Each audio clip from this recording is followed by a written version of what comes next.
Bismillahirrahmanirrahim. Assalamu alaikum, dear students. Today we'll be discussing the anaphase. Previously, we studied the metaphase, and in metaphase, I told you that the chromosomes are being pulled towards the equatorial plane. They are aligned at the equatorial plane with the help of these spindle fibers. And now the next is the anaphase. Let us see what happens in anaphase. See, dear students, I have here made the diagram. You can see what happens in anaphase. The spindle fibers now contract.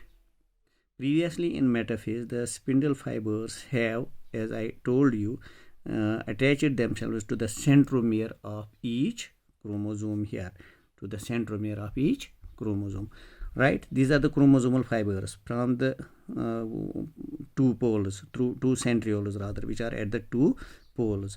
These are being contracted, while in metaphase these are aligned at the equatorial plane. And now the spindle fibers, rather the chromosomal spindle fibers, you can be remembering, आपको मैंने बताया था कि दो किस्म के spindle fibres होते हैं. एक होते हैं ये जो क्या कहते हैं इनको, continuous fibres which run from one pole to another, और दूसरे होते हैं जो अटैच करते हैं खुद को with these centromeres of the chromosomes, right.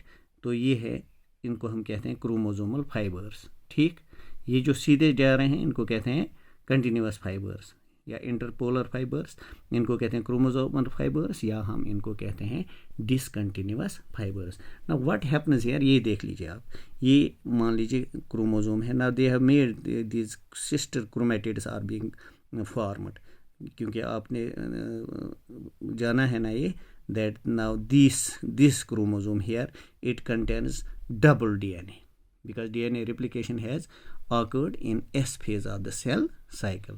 तो यहाँ पे जो है ये सिस्टर क्रोमेटिड्स बने हुए होते हैं. Now these chromosomal fibres which are attached to the centromere of each this chromosome, now they stretch, now they contract, ठीक. And as a result what happens, ये जो यहाँ से क्रोमोसोमल फाइबर्स होते हैं ये इसको पुल करते हैं टुवर्ड्स दिस साइड, और ये जो नीचे होते हैं they pull it towards this side. तो ये है डायरेक्शन, यहाँ ऊपर यहाँ इस तरफ ये मोमेंट होती है, राइट.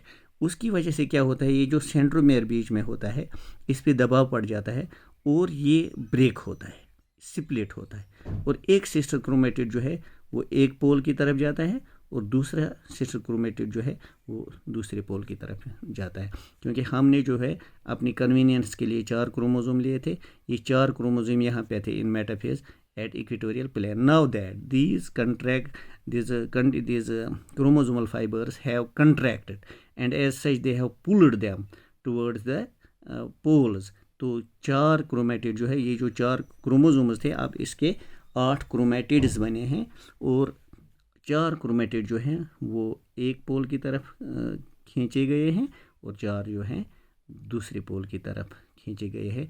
और यहाँ पे जो है क्रोमोसोम्स की तादाद जो है अब ये डबल होती है.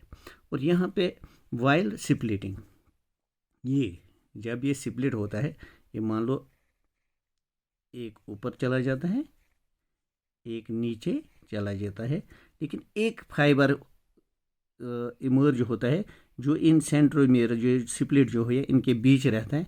This is a new fibre which comes into being, इसको कहते हैं इंटरजोनल फाइबर. तो यहाँ पे मैंने दिखाया, ये है कंटिन्यूअस फाइबर जो आप जानते हैं, ये हैं क्रोमोसोमल फाइबर्स जो अटैच होते हैं विद द सेंट्रोमियर और the kinetochore of the chromosomes, और ये जो नए फाइबर्स हैं these are the interzonal fibres. अब देखें तो एनाफेज में अब क्या होता है, ये क्रोमोसोम स्पिंडल फाइबर जो होते हैं ये पुल करते हैं क्रोमोसोम्स को टुवर्ड्स पोल्स, उसकी वजह से जो है सेंट्रोमियर पे दबाव पड़ता है और उस दबाव की वजह से ये स्प्लिट होता है और ये स्प्लिटिंग की वजह से जो है सेंट्रोमियर की स्प्लिटिंग की वजह से जो है क्रोमोसोम्स कंट्रैक्ट होते हैं। ठीक है न, क्रोमो इसकी स्प्लिटिंग की वजह से कंट्रैक्शन ऑफ क्रोमोसोमल फाइबर्स होती है जिसकी वजह से जो है ये पोल्स की तरफ चले जाते हैं। तो मैं ये पॉइंट लिखूँगा यहाँ पे क्या होता है। पहला पॉइंट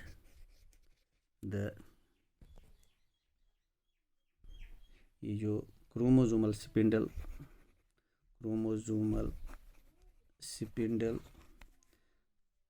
फाइबर जो होते हैं दे पुल यहाँ पे आपने मैंने जो दिखाया है दे पुल द क्रोमोसोम्स या हम कहेंगे sister chromatids towards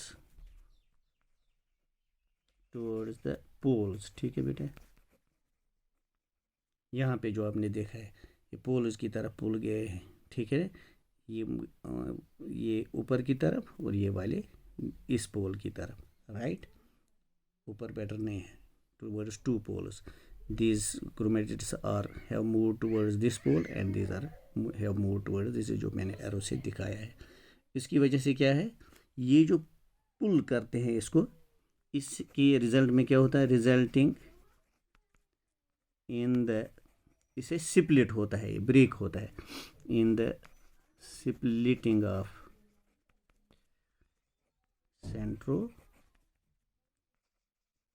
centromere.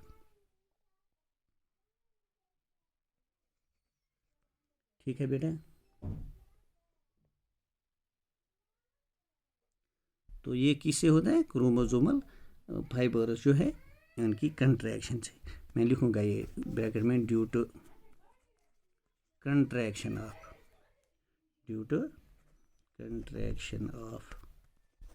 Chromosomal fibres.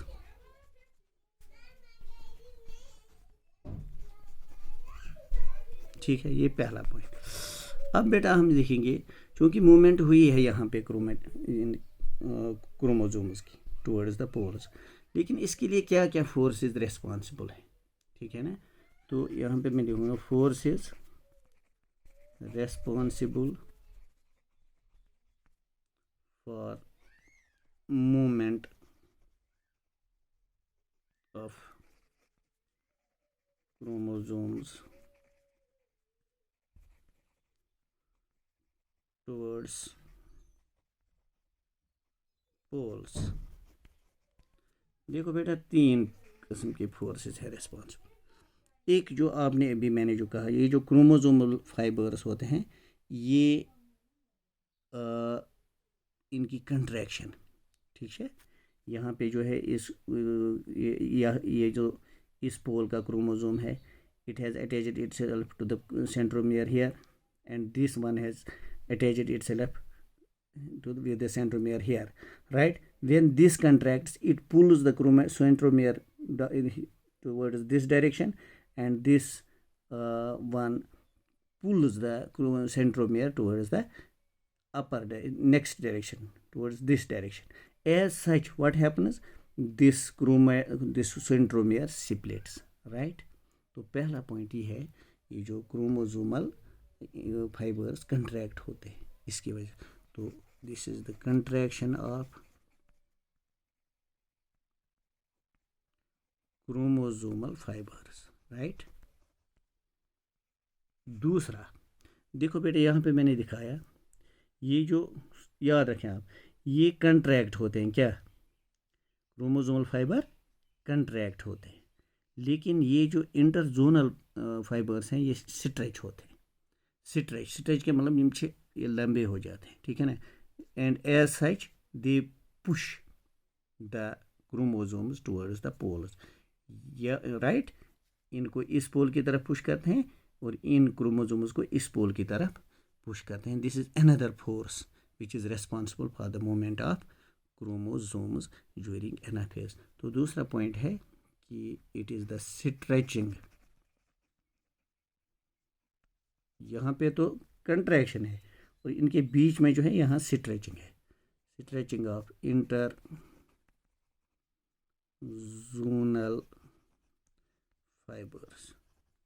और तीसरा पॉइंट जो है, जो मैंने आपको बताया था कि बेसिकली एनर्जी की ज़रूरत होती है तो for the movement of this chromatids, और एनर्जी का सोर्स जो है वो आपको मैंने बताया था कि एटीपी मॉलिक्यूल्स है।